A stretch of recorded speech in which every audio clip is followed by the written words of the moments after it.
What's the meaning of Ambrose Bierce?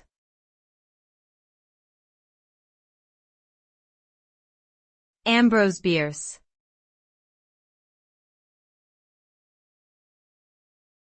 Ambrose Bierce.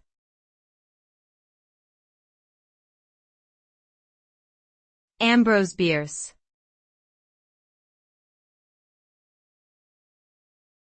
Ambrose Bierce.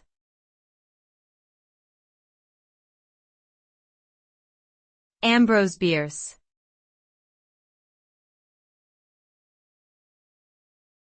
Ambrose Bierce was an American writer and journalist, born in 1842 and disappeared in 1914.